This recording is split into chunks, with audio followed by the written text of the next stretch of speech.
CBS.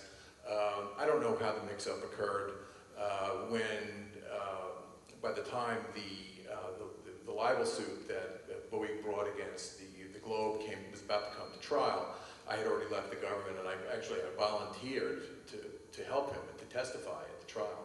And my understanding is the case was settled. The statute of limitations ran. They couldn't bring the case in Massachusetts, but they brought suit in the state of New Hampshire. And I understand he got a substantial settlement, which I think is terrific for him. That was an injustice. I mean, it was clearly an injustice. I'm sorry that the Boston Globe was involved, but I wasn't around. You were still at BC. Yeah, I was. One thing that I have to say, though, is that when I watched so many of the people who were interviewed, people criticized BC and criticized me for going into my school and whatever, but I have to say that the people who are Boston College graduates, I think all acquitted themselves quite well. I mean, Mike Bowie was very articulate, Ernie Carr was incredibly articulate, Jim was articulate, Elsie Visser was articulate, Bruce Pearl was articulate. There are so many BC people who were involved, and I think that we were a credit to the Eagles today. It's a tribute to a Jesuit education. Yeah. Yes, sir. How many of the defendants actually testified, and how did you handle the cross-examination? None of the defendants testified. Any other questions?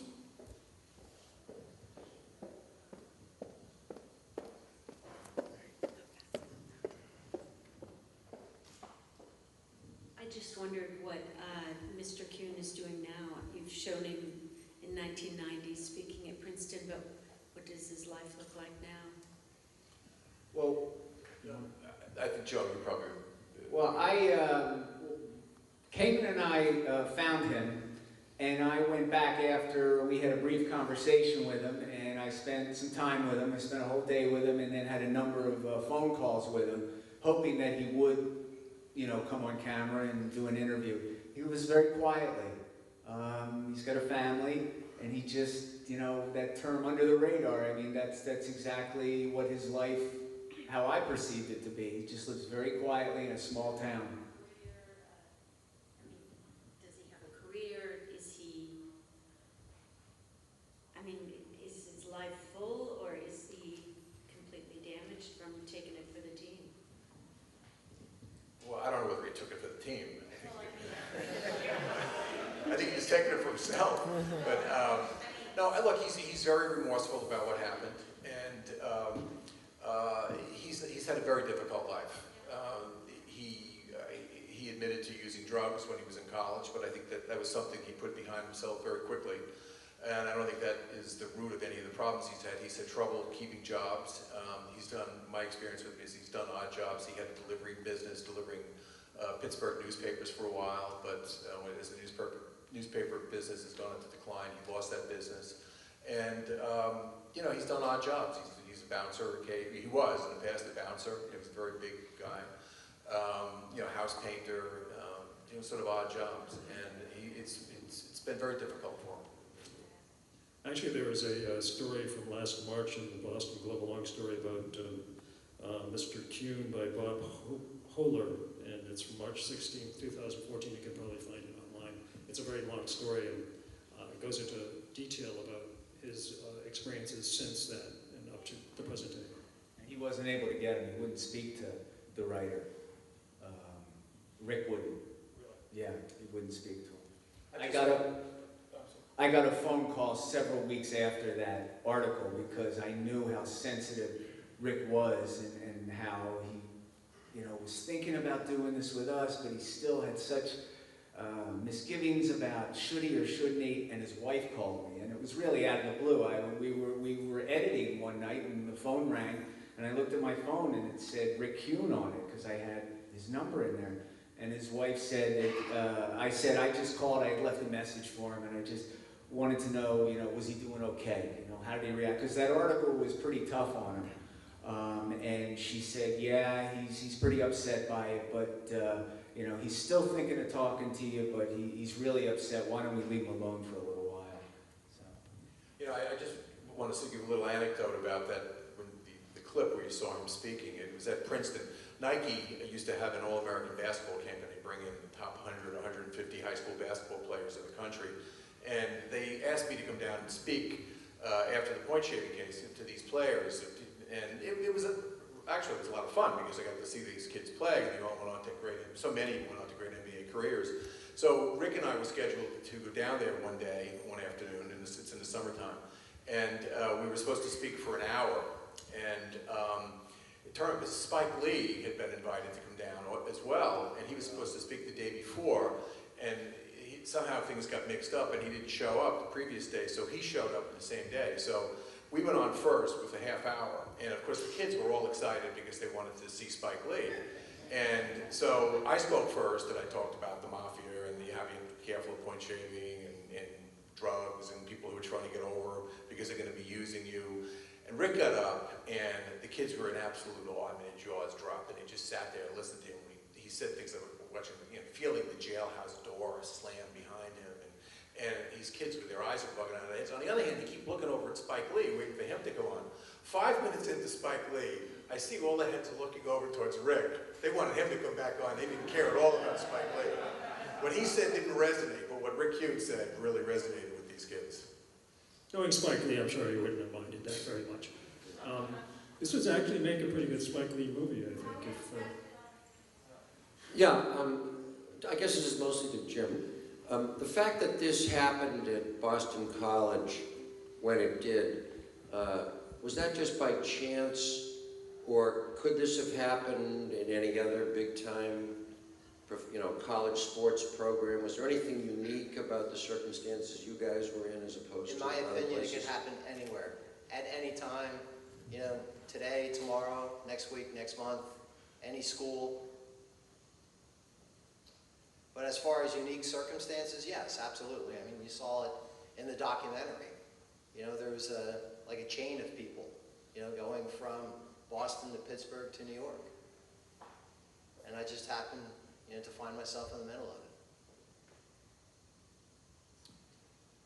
of it. Other questions?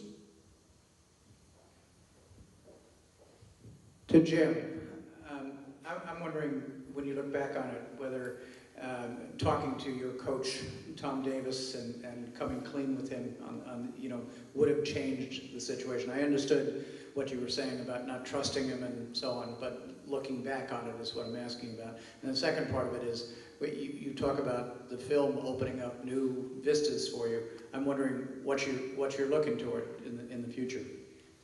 Well, to your first question, it was like a perfect storm in my life when this happened. There were a number of things that had transpired probably 6 months before this all came to fruition. As a matter of fact, one of the things that happened was within walking distance of this theater. My wife and I are originally from New Jersey. She's taken a bus from Port Authority in New York to the old bus station that was 2 blocks away from here. She gets picked up in a cab for the 15 to 20-minute bus ride back to Boston College. 90 minutes later, she's on the Mass Turnpike going through a toll booth. She jumps out of the cab, and fortunately a police officer was there, a Massachusetts state trooper. The guy was going to take her to the woods, kept on saying, do you like trees? Have you been to the woods? So my wife was actually taking my girlfriend at the time, against her will, to somewhere off the Mass Turnpike. She filed a police report. The police didn't do anything. As a matter of fact, they tried to dissuade her from pressing charges. This lived rent-free in my head for 6 months. So when I encounter, a chance encounter at the Logan Airport Hilton with Henry Hill, that was one of the things that lived, in the back of my mind. Why report this to the police? They didn't do anything for my wife 6 months earlier. My relationship I had with Tom Davis, it's kind of ironic that I didn't have a good rapport with him, but he made me a much better player. When I was in high school, this is before the big super conferences, before the Big East, came to fruition. I wanted to go to Lafayette, and that was my #1 choice. But Davis didn't want me there. And I actually, I grew up with a strong-willed mother, and my mom said, you want to go to Lafayette? Get in the car, we're going to go and see the coach. She takes me to Lafayette, an hour and 15 minutes away. He won't even see me at Lafayette to recruit me. After my freshman year at Boston College, I was recruited by a different coach. Davis comes in. He was a phenomenal coach, great tactician, great basketball mind, great in-game coach. But at the end of my freshman year, when Davis was appointed the new coach, he asked for my scholarship. And he said, you can never play for me at Lafayette.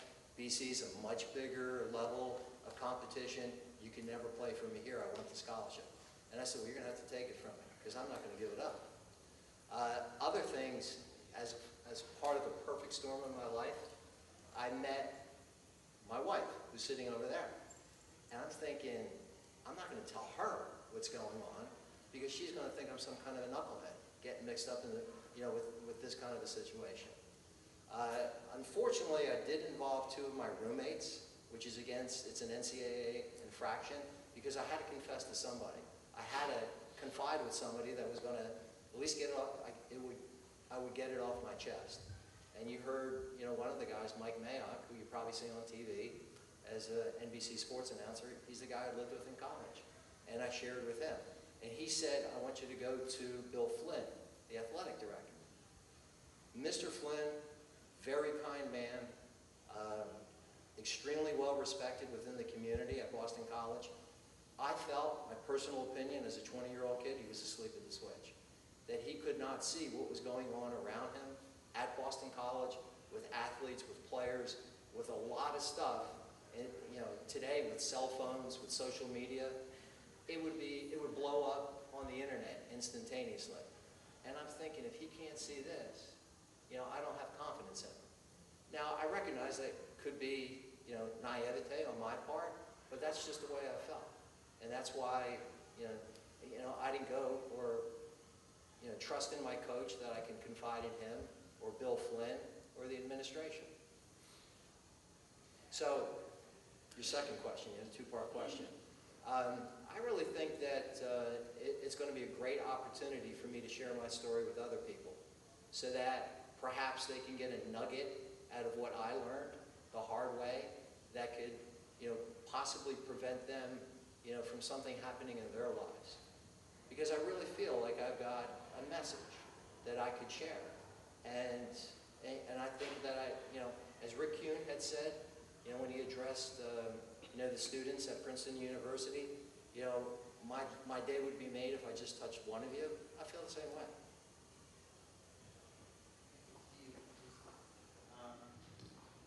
In the beginning, I think that you said that one of the things that interested you about BC is the strength of the Jesuit teachings or something that was part of BC. Yes, I did say that.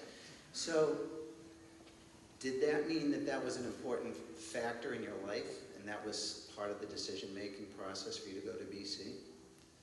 Absolutely. So, I guess what conflict in my head is going through me right now is, in one sentence you're saying that, and then in another sentence you're saying that you didn't have any trust that any of these guys could do anything for you at the institution that you picked on the basis of the morality of the institution. How does that work that way? It just doesn't make any sense to me. Good question. Yeah, it's a very fair question. When I was an 18-year-old kid and I made the choice because of what I had said in the documentary, when I actually set foot on campus, things were a lot different. So it had colored my opinion. So things have a way of changing.